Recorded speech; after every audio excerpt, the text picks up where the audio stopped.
नमस्कार, मी स्नेहल गृहिणी कट्ट्यावर सगळ्यांचं खूप खूप मनापासून स्वागत करते। आजचा व्हिडिओ हा एक रेसिपी व्हिडिओ आहे आणि आज आपण सिंपल, सोपी आणि तरी मस्त अशा कुरकुरीत चिवड्याची रेसिपी बघतो आहे। तर असं वाटेल की चिवड्यामध्ये काय विशेष आहे, चिवडा आपण सगळेच करत असतो, त्यात थोडा थोडा फरक असतो बस। तर मी चिवडा कशा प्रकारे करते ते मी आज शेअर करते आहे आणि तुम्ही काही वेगळ्या प्रकारे करत असाल किंवा त्यात आणखी कोणते वेगळे इन्ग्रेडियंट्स टाकत असाल तर रेसिपी तुमची कमेंटमध्ये माझ्याशी नक्की शेअर करा।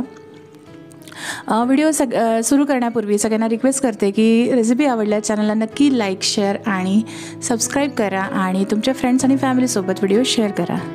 तर बघूया आपण चिवड्याची रेसिपी। सगळ्यात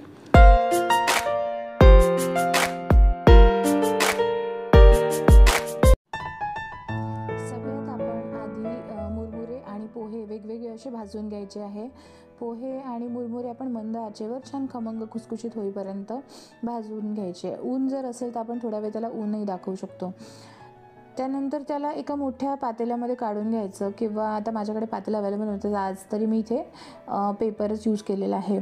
त्यानंतर थोडेसे इन्ग्रेडियंट काढून ठेवायचे, आपल्याला काय काय घालायचं आहे ते पूर्वतयारी थोडीशी करून ठेवायची। या व्यतिरिक्त जे गोष्टी लागत असतील त्या पण काढून घ्यायच्या। त्यानंतर एका साईडला सगळं व्यवस्थित थोडेसे थंड झाले पोहे मुरमुरे की त्यामध्ये आपण आता एक फोडणी करून घालायची आहे। तर पॅनमध्ये एका तेल गरम करून घ्यायचं। तेल गरम झालं की यात आपण आता मोहरी घालून घेऊया। त्यानंतर आपण यात घालायचं आहे जिरं, त्यानंतर घालूया हिंग, त्यानंतर बारीक चिरलेली हिरवी मिरची घालून घ्यायची आहे। कढीपत्ता घालायचा। त्यानंतर काही इन्ग्रेडियंट्स ॲड करून घ्यायचे, लाईक सोपेची खूप छान टेस्ट येते। मी यात तीळ पण घालत असते पण आता इथे विसरलेले आहे। सोप घालायची छान, शेंगदाणे, डाळवा, खोबरं या स्टेपला आपल्याला ॲड करायचं जर ॲड करायचं असेल तर। आणखी जे जे आपल्याला आवडत असेल, मी ते काजू, बदाम या गोष्टी पण ॲड करते आहे, जर असं त्याला न्यूट्रिशियस व्हॅल्यू येईल त्याने। आता फोडणीमध्ये आपल्याला काही सुके मसाले घालून घ्यायचे आहे। तर मी इथे घातलेलं आहे धने पावडर, त्यानंतर हळद थोडंसं व्यवस्थित बघून घालायची, कारण की मग कधी कधी काय होतं की मुरमुरे असे पांढरे राहून जातात, तर प्रॉपरली क्वांटिटी बघून हळद घालायची। त्यानंतर घातलेलं आहे मी इथे लाल तिखट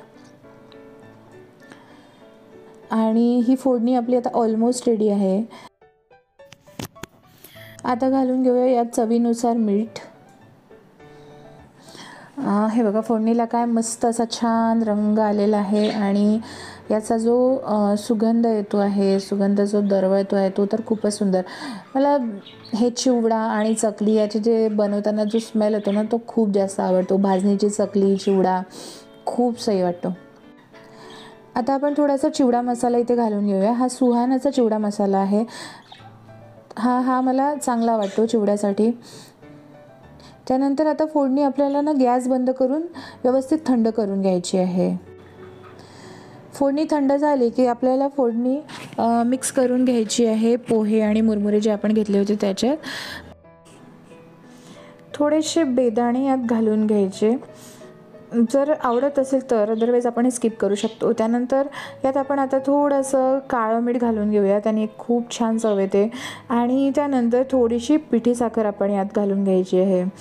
साखरेची चव खूप सुंदर लागते चिवड्याला, तर पिठी साखर घालून घ्यायची आणि त्यानंतर आपल्याला एक हाताने असं मस्त याला सगळं व्यवस्थित मिक्स करून घ्यायचं हाताने।